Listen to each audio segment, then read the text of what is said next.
Hello, today I'd like to discuss 3 pictures from my fashion show work, how and why I took them and why I personally like them. My first image is from a favourite show of mine at Christian Ednevik.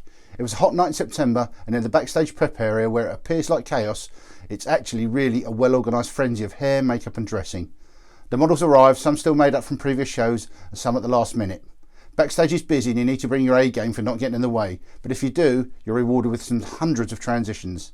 Changing faces, changing hair, models are unrecognisable from the look they had when they came in. It's extraordinary. While everyone is beavering away, I circulate in the room from work area to work area, capturing hair and makeup changes as they progress. One thing that always strikes me is how calm the models appear despite hair being tugged at and shaped by 3 or 4 people, or while the designer's elaborate makeup look is applied. I try and keep a sense of professional fun as I meet each model, taking the time to say hello and sometimes with a quick quip.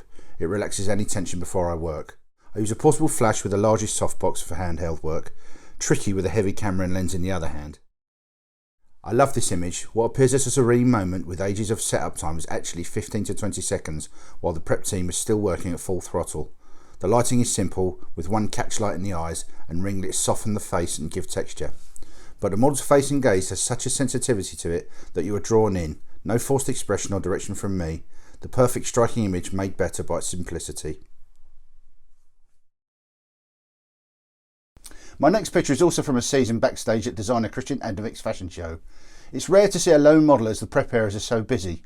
It's an ideal time to catch an uncluttered background. But more than that, it allows more time for a picture, although I only took 3 frames, again unposed or directed. As I turned, I saw the model, already in designer's clothes but still in hair rollers, hand outstretched to the clothes rail as if steady from the height of the very tall shoes.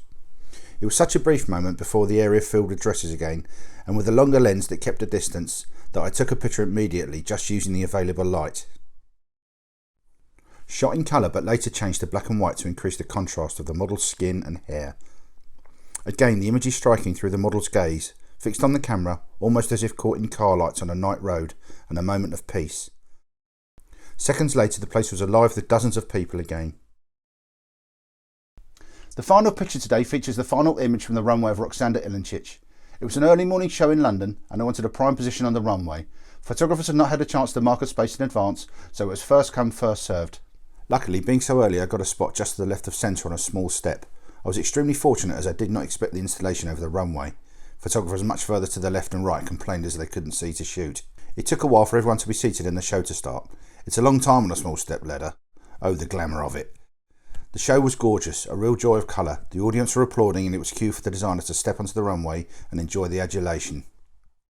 I've covered many Roxanda fashion shows and she is extremely fleeting when it comes to taking a bow, occasionally not coming as far as the runway at all. I didn't take my eyes off the runway and caught this shot as she popped her head into the spotlight. I like the picture as it says so much about Roxanda, a superstar designer and yet with such modesty. Gotcha.